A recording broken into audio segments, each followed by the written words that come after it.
Good morning, ladies and gentlemen. Welcome to the Heritage Foundation and our Lewis Lehrman Auditorium. We, of course, welcome those who join us on all of these occasions on our heritage.org website. I would ask those here in-house if you'll be so kind to check that cell phones have been turned off as we prepare to begin. It is always appreciated. And, of course, we will post the program on the Heritage homepage for your future reference. Our internet viewers, and of course, are always welcome to send questions or comments, simply emailing us at speaker@heritage.org. Hosting our program today and introducing our special guest is the president of the Heritage Foundation, Senator Jim DeMint. Senator DeMint.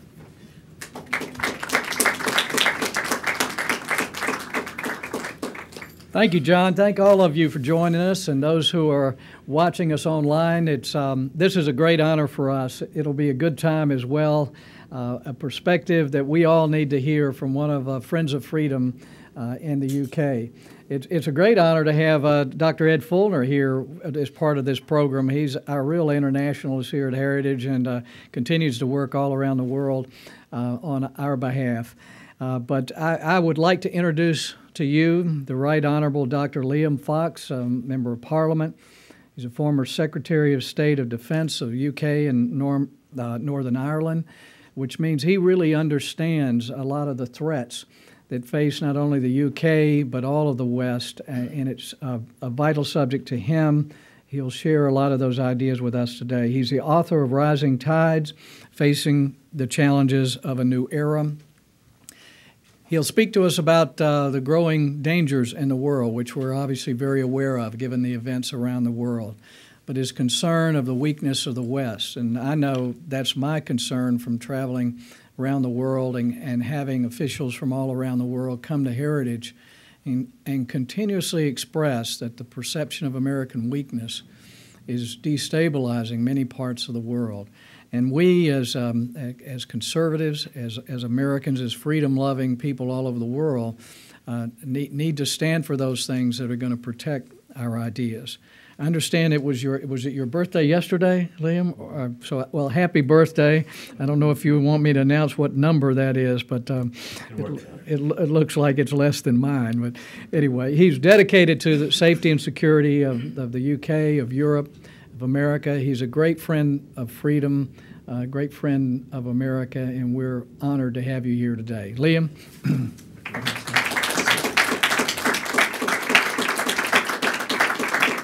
Well, thank you very much, Jim, and it's a pleasure to see Ed with us today, and it's a pleasure to be back at Heritage once again, and thank the organisation for having me.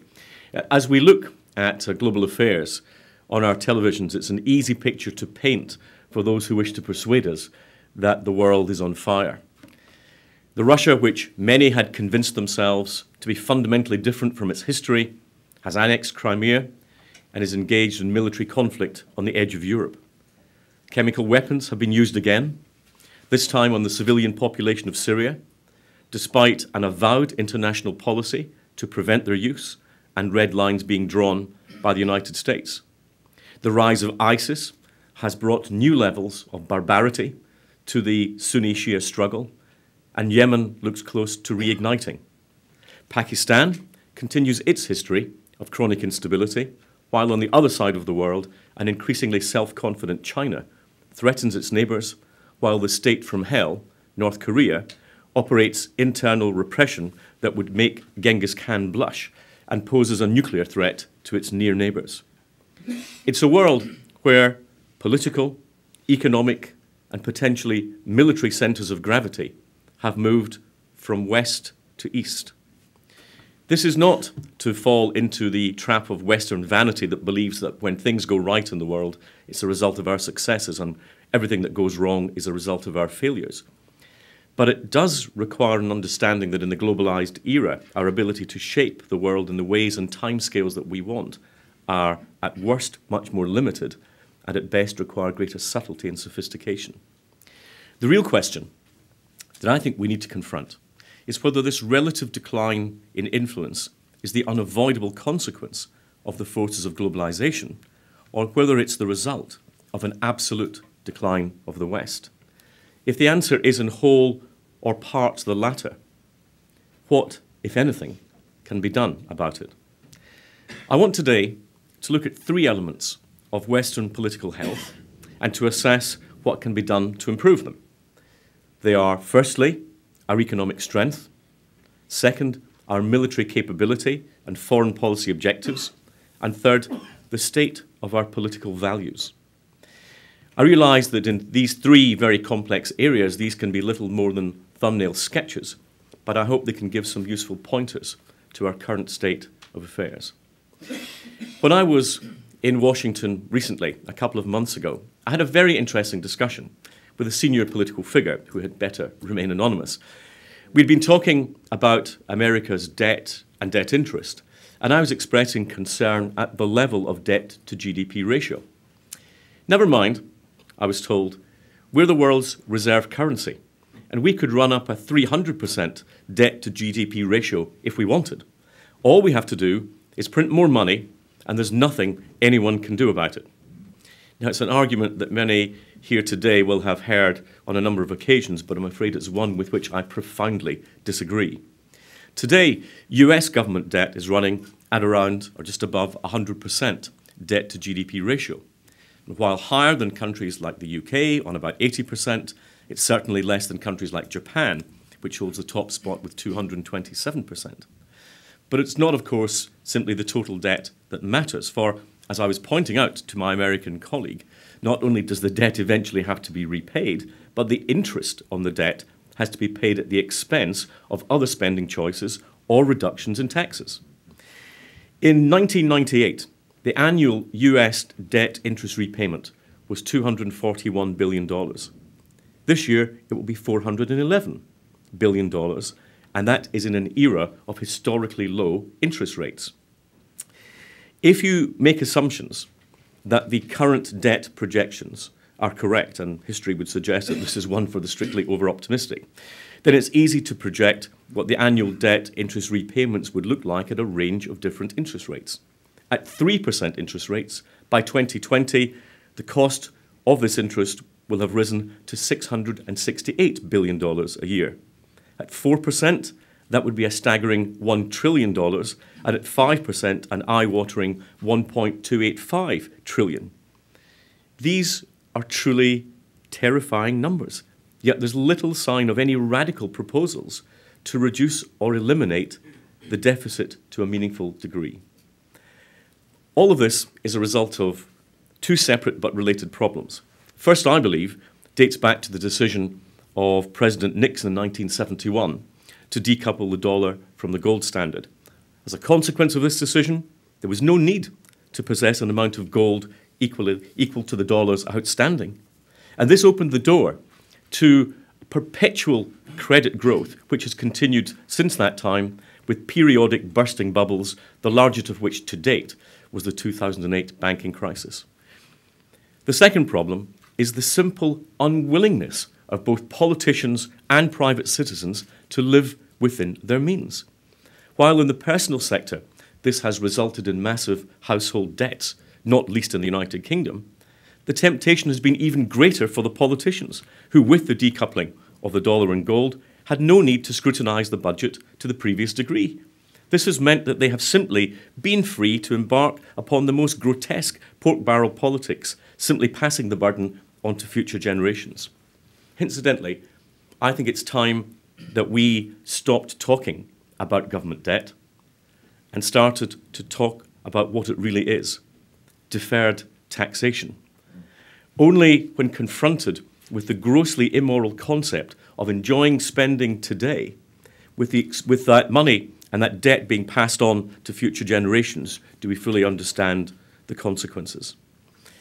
Fortunately, here in the United States, the good news is that the Federal Reserve believes that deficits will continue to be reduced until around 2020. Unfortunately, after that period, as a result of the aging population and the consequent increases in entitlement spending, the deficits will once again rise, and there will be a re-acceleration of debt, our deferred taxation. These arguments, of course, cut no ice whatsoever with my American colleague, who argued that even if the US continued printing money at historically high levels, other nations would simply have to swallow it because of the US dollar's reserve currency status. I did point out to him at this point that the pound sterling was also once too the reserve currency, and that things can turn around very quickly when the tide of sentiment turns. There is also a fundamental financial issue. Who would continue to lend to a country that purposely set out to devalue the assets held by their creditors? And what creditor would not demand a much bigger return on its investment? In other words, if Western countries, indebted countries like the UK and the US, continue to live beyond our means, at the same time that the Asian financial surplus is beginning to come down, we are likely to have to pay a hefty interest rate premium as a consequence. I've often spoken in the past, including here at Heritage, about how debt quickly becomes a strategic issue, and how regimes have fallen when their debt interest becomes so cripplingly high that they cannot afford to pay for the essentials, such as internal and external security. Doesn't it seem ironic that countries in the West, including the United States, are cutting back on defense spending so that they can, in part, afford to pay their debt interest payments to countries like China and Russia? And exactly what sort of expenditure is resulting in this adverse fiscal picture? Across the Western world, we've seen huge increases in the provision of government-funded public services. These vary widely from country to country, but generally show an incremental increase in welfare and entitlement budgets, as well as expenditure on health and education. Now, I have no doubt that properly targeted welfare that includes incentives and discourages dependency can play a major role both in poverty reduction and ultimately in wealth creation. We need, however, to ask whether specific programs are necessary in an indebted economy, whether the same effect could be created in other ways, and whether the government is best placed to be the provider of these services. I've heard here in Washington and elsewhere from a number of my Republican friends a range of colourful reasons to explain the economic behaviour of the current Obama administration. But let me give you a simple one. This is not the behaviour of a political outlier, but fits perfectly with the pattern of European social democracy. And the triumph of this political approach is the fact that in the European Union today, we represent 7% of the global population, 25% of global GDP, and 50% of global social spending. This utterly unsustainable approach will leave us in a nightmare situation if not checked.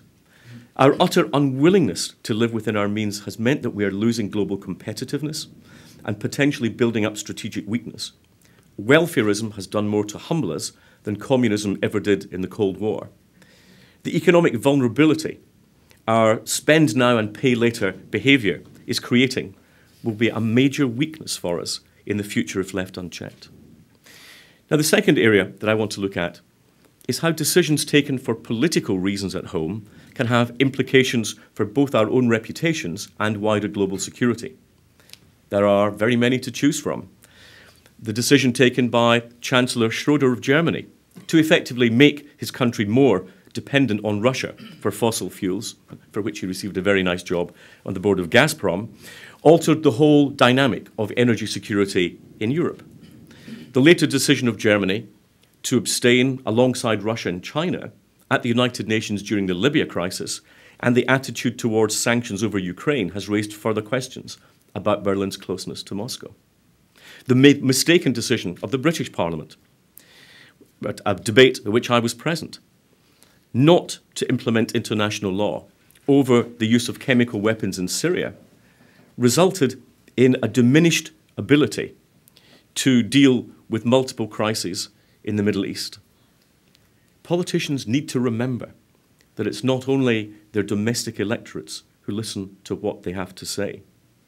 Not only does appeasement have a very bad track record, but we have allowed wishful thinking to take the place of critical analysis on far too many situations in recent years, particularly in our dealings with Russia. Again, during my last visit to Washington, a rather worried congressman shook his head and told me that he was afraid that President Putin had misread the signals from the West. I'm afraid nothing could be further from the truth. Russia launched a cyber attack on Estonia, and we did nothing. They cut off gas to Ukraine in direct contravention of agreements Kiev had with Moscow, and we did nothing. They invaded Georgia, and they occupy part of their sovereign territory to this day, and we did very little. Misread the signals. The signals couldn't have been clearer. When we drew red lines over the use of chemical weapons in Syria and then abandoned them unceremoniously, Mr. Putin had a very good idea what our response would be about the annexation of Crimea. What we seem to lack in response to the Putin threat is the ability to reduce the problem to its first principles. When we do, then we see there are two clear areas where we have incompatible worldviews. Putin still believes in the old Soviet view that Russia should have a sphere of influence, in other words, a veto on the policy decisions of its near neighbours. We take a completely, fundamentally different view and believe that sovereign nations have a complete right to self-determination. Putin also believes that the protection of ethnic Russians lies not with the laws or constitutions or governments under which they live, but with an external power, i.e. Russia. And this drives a coach and horses through our very notion of international law and the norms of international behaviour. And until both these doctrines are changed in Moscow, it is impossible to see how relations between Russia and the rest of the international community can be normalised. We, for our part, have to stop making excuses for Russian behaviour and resist the temptation to see events from the perspective of short-term tactical advantage rather than long-standing principle.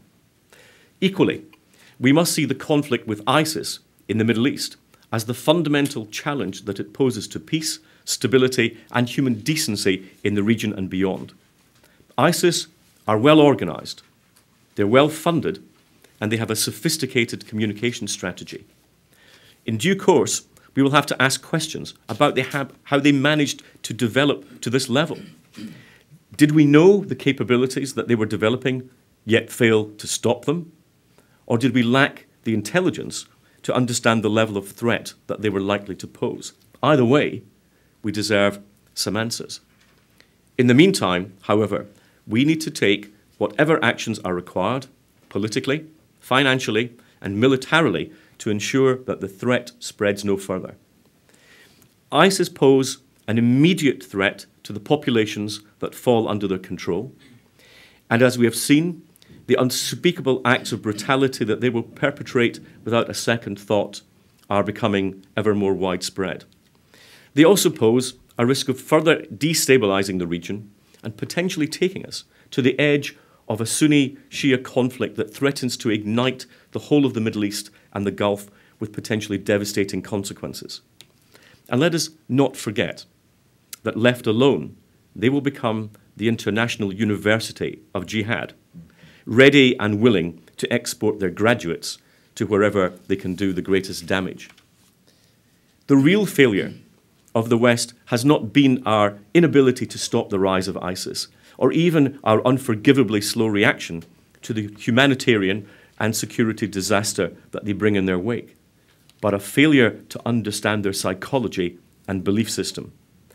Everything we stand for, our desire to see equal rights across race, gender and religion, our quest for developing democracies, a secular rule of law, free markets and shared prosperity, all these things are an existential threat to their medieval, misogynistic and barbaric value set.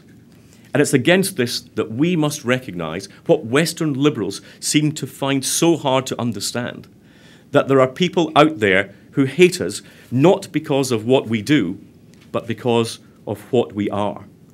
They hate our history, our secular law, and our values. Only one of us can triumph, and it must not be them. And all this brings me to what I believe is the greatest weakness of the West, and that's a crisis of self-confidence, a crisis of values. In my book, Rising Tides, I wrote the following, and I hope you'll bear with me while I read a very short part.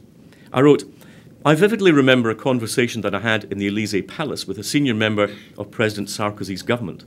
I was talking about how we'd won the Cold War, not just because of our military and economic superiority, but because we also had a moral superiority and belief in our own values. I asked why it was that we'd been so willing to use the word better then. Democracy was better than dictatorship, freedom was better than oppression, capitalism better than communism, but seemed so afraid to use it now. Surely, in relation to Islamist views, our ways are better to have religious tolerance than violently imposed orthodoxy, better to have a concept of universal human rights than not, better to have societies in which women can play a full and equal role with men. The answer was depressing. I don't think we can really say better nowadays, only different. If this is what we really believe, we are in deep trouble. Has the concept of moral equivalence become so prevalent that it's diminished our belief in what has made us who we are? If we do not believe that our values are better than the alternatives and worth defending, then why should anyone else listen to us? Liberty, equality, and the rule of law are better than the alternatives. We need more better and less different, or we risk losing the battle of ideas for the future. That would be an unforgivable betrayal of those who sacrificed so much for what we too often seem to take for granted.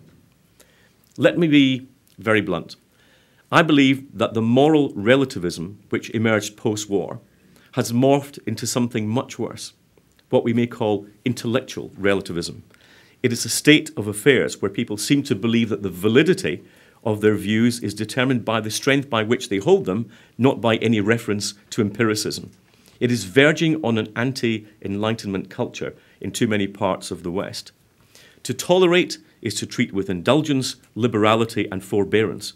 But tolerance is not the same as surrender. Because we tolerate the views and ideas of others does not mean acquiescence to them or the glib acceptance of the creed of inevitable moral equivalence. It is as true at an individual and societal level as it is internationally. The values, freedoms, and prosperity that we in the West take for granted did not come about by accident. They came about because of the conscious choices made by those who came before us. We must make our choices today, and those choices will have their own consequences for the future. Either we defend the values and institutions that we hold dear, or they will be lost. We are not passengers in our own future, but the arbiters and owners of our own destiny. We can shape a better future, and it's time that we started to believe it once again. Thank you. Would you be willing to do some questions? Okay, wonderful. We're going to take some questions from the audience, and I'll let you stand and actually moderate rather than me trying to point here, Liam. Yes, gentleman in the middle. Gerald Chandler. Are you optimistic that we'll do any better now than, say, from 1933 to 1939 when Winston Churchill and others made similar warnings that you've just made? I think the ability of politicians to both hide the dangers and hide from the dangers is much less in the current era. And I think that what it's very difficult, I think, to get the political class to understand is what globalization really means. And I think politicians on both flanks have weaknesses. Politicians on the right resent the inevitable reduction in sovereignty that globalization brings. Politicians on the left hate the concept of the unavoidable importation of strategic risk, which has to be paid for.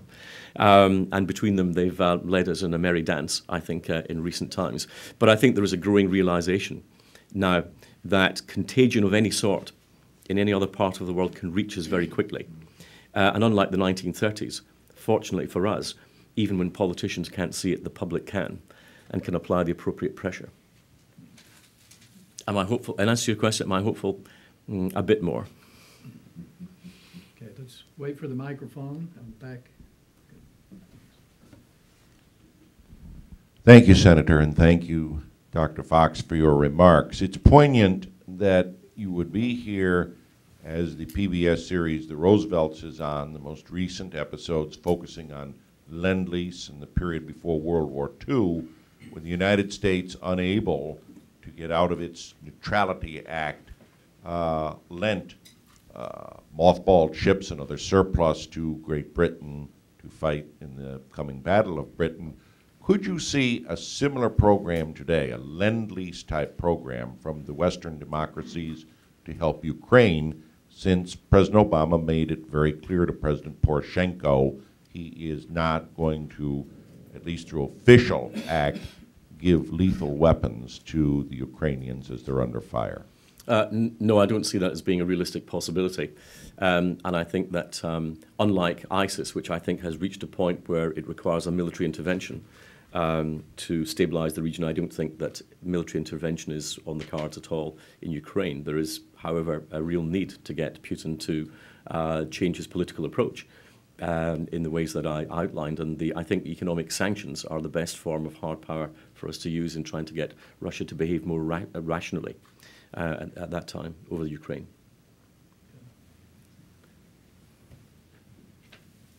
Thank you. Leandra Bernstein, RIA Novosti. I'd like to ask you a question about the strikes late last night on Syria. You spoke about international norms, international law. Russia made very clear prior to these strikes how it would view incursion into Syrian territory by the West. So what's your view on these strikes?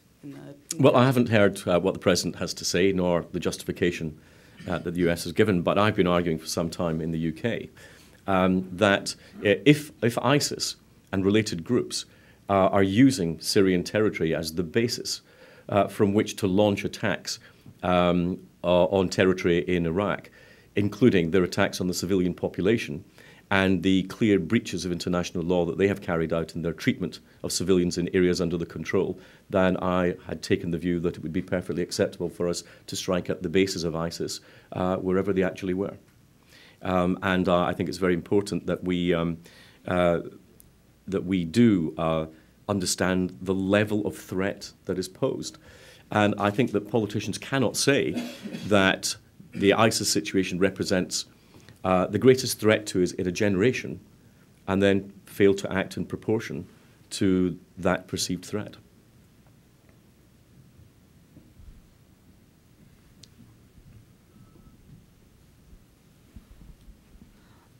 Currently, we're seeing a coalition to fight ISIS. What do you believe this says about the U.S.'s current desire to work with others when it comes to foreign policy in the West?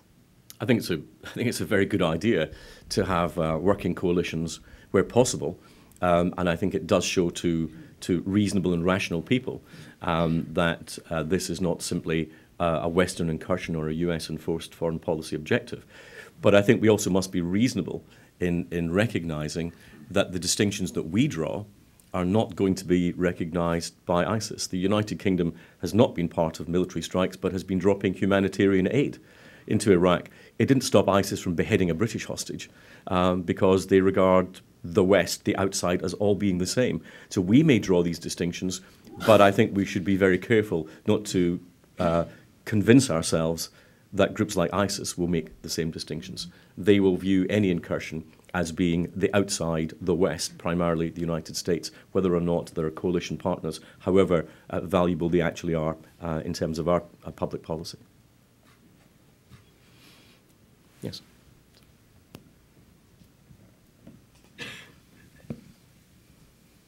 Paul Mirenkoff.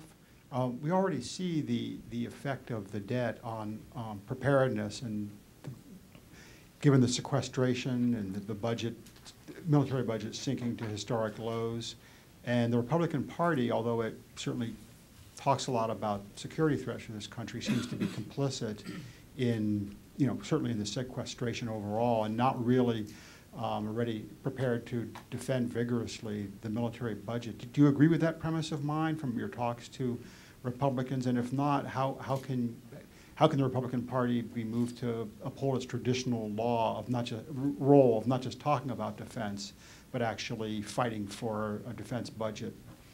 Well, in the UK, when the current government came to office and I was Defence Secretary, we were willing to see a reduction in our defence budget as part of our overall deficit reduction programme, which was designed to eliminate our deficit. And although we haven't gone as quickly as we would have liked, we've still made significant progress in doing so. When we get to budgetary balance and hopefully budgetary surplus, it opens up our ability to make choices then about spending, and our plans were to raise defence spending in the second half of the decade as the budget came back into balance. I am at heart a fiscal conservative. I think it is our duty to live within our means, because I believe it's fundamentally immoral to party today and give the hangover to the next generation. And I think that we need to start to put into some semblance of order what our political priorities are. A country that ultimately doesn't have security economically, doesn't have security in any other way. And it's not for me to preach to anyone at all, but I would love to see my Republican friends put fiscal conservatism and budgetary balance back at the heart of what they propose in any election, because I think it's ultimately the route to stability and prosperity and security in the longer term. Yes, the lady right behind you.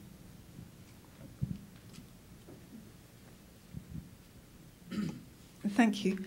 Jan Bates, isn't ruling out military action in Ukraine tantamount to giving just the same kind of a signal to Putin that the Obama administration has been giving all along? It's a signal of weakness, not of strength. I think it's important I think it's important in general not to rule things out, but I think it's also very important not to pretend that you can or will do things that you clearly won't. And I think making false threats, I think, is a big problem. If you're not going to enforce red lines, don't draw them.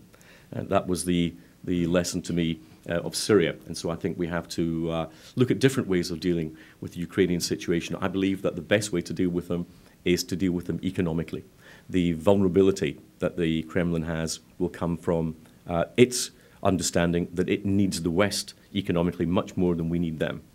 I think that is a more potent way of doing it. And I think that for us to threaten military action, I first ask what it would be. And before we ever commit the military to military action, I would say that we have to ask a number of questions of ourselves. First of all, what does a good outcome look like? Number two, could such an outcome be engineered? Number three, would we be part of the engineering? And number four, how much of the outcome do we want to own? I find the Ukraine very difficult to answer those questions on. The Middle East, however, in terms of ISIS, I think is much clearer. Yes?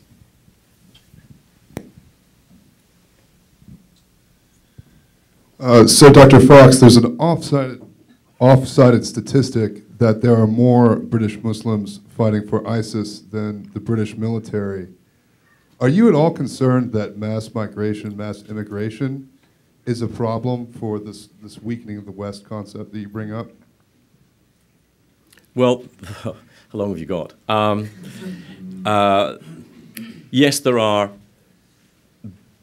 big problems in uncontrolled immigration.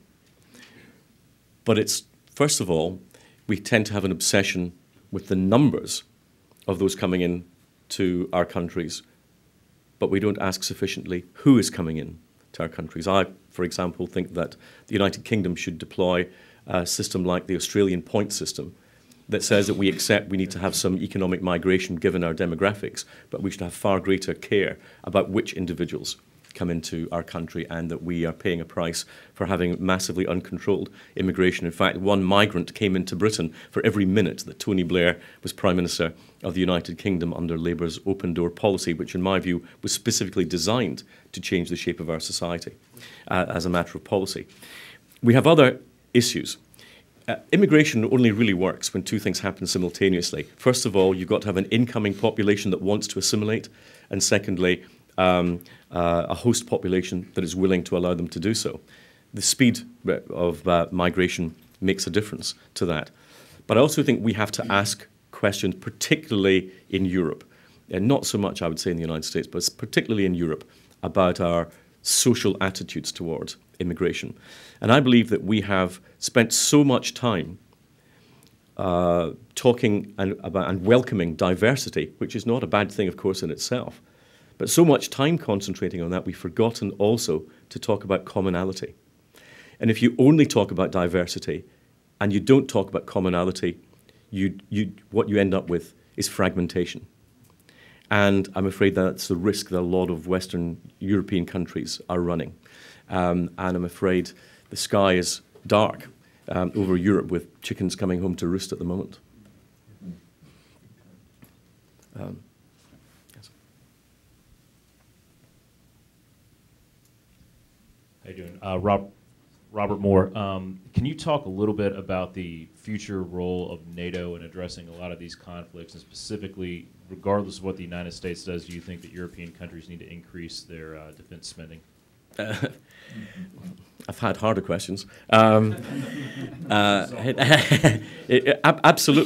And there's no point giving lip service to NATO. There's no point going to summits and making great declarations if they're not matched by action. I'm afraid that we've got far too many countries now in NATO who believe they should all get the insurance policy but not pay the premium.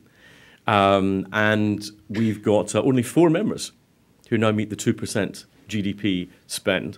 And the biggest of those problems is the fact that a lot of the former East European countries joined NATO to get the security of NATO and then stopped paying their dues almost immediately.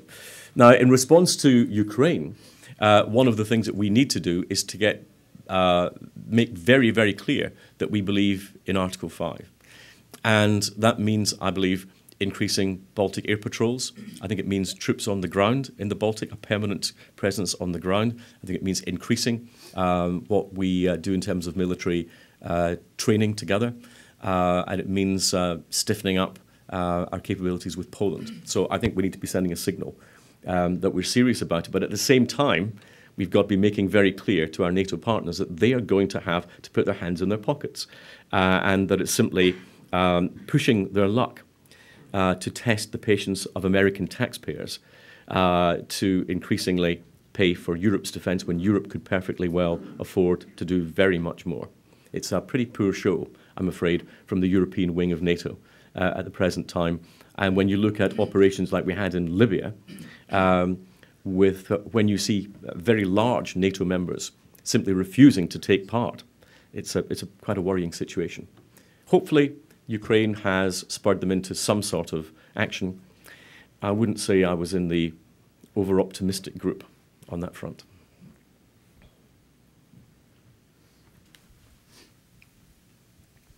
I have 2 questions. My name is Peter Husey. I'm with the Air Force Association. To what extent would you support giving lethal assistance, military assistance to Ukraine? And second, to what extent was Russia involved in pushing a pro-independence vote in Scotland because of the impact it would have on the Trident fleet that would eventually have to leave Scotland? Oh, I don't think the Scottish nationalists required any help from outside. Probably Mel Gibson did more to help them than the Russians ever did.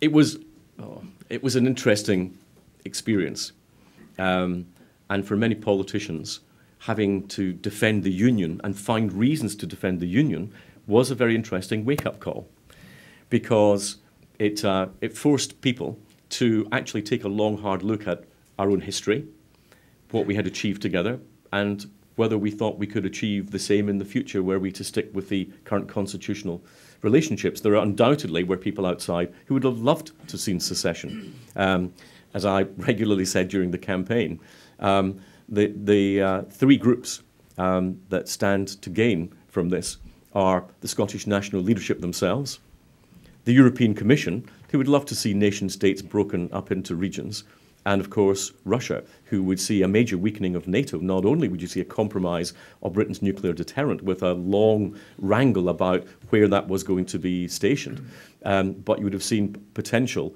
loss of our ability to defend our airspace from northeast Scottish bases. And that was going to put an additional pressure on countries like Norway and Denmark to make investments that would be able to counter that. So there were a lot of moving pieces in this. What was astonishing last week, however, was that the gap was larger than any of the pollsters predicted, an 11-point gap at an over 85% turnout. 97% of all registrable adults were registered. So it was over 85% of 97% of the population. It was an enormous vote. And it did show a number of things. First of all, that when people think their votes matter, they're actually willing to both register and use them. And secondly, it showed that people just thought we were better off being together. And one of the things that I argued all the way through was that the United Kingdom is a wonderful, almost accidental synergy in that the intellectual enlightenment from Edinburgh with Adam Smith and others was happily combined with the economic might of the English Industrial Revolution. And it allowed us to actually be able to paint on a global canvas in a way that had never been done before. And I think that it was, for me, it was a joyful occasion when the Scottish public recognised that this was a good continuing case. So, if nothing else, at least for many of us, the sales of Scotch whisky went up considerably overnight. One more question, and we need to take Liam. Jeff Steele, American Legion. Former Secretary of Defense Robert Gates was on a Sunday morning news program this weekend, and he described the Syrian conflict as comprising 4 conflicts.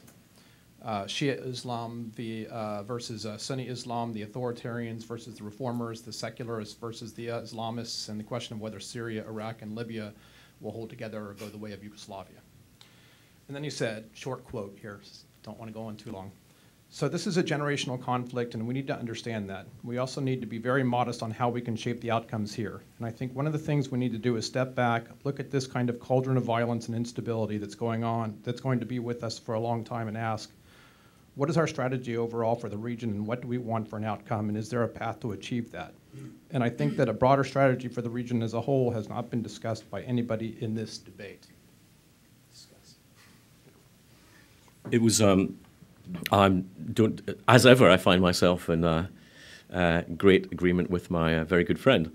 And I think that we do need not just the tactics to get through this short-term conflict, but a strategy overall. And it will require us to have a value-based argument, in my view, which is why I think I come back to that point. And we need to, when I started writing my book, and of course Bob Gates and Condi Rice helped me a great deal in doing so. And it was Condi Rice who had actually said at the very beginning, when this all blows up, she said, it'll happen in Syria. Because you've got an American-Russian rivalry, she said, you've got a Sunni-Shia rivalry, you've got an Iranian-Saudi rivalry, and then you've got the secularists against the religious forces. And she was dead right. And we haven't really had a wider strategy.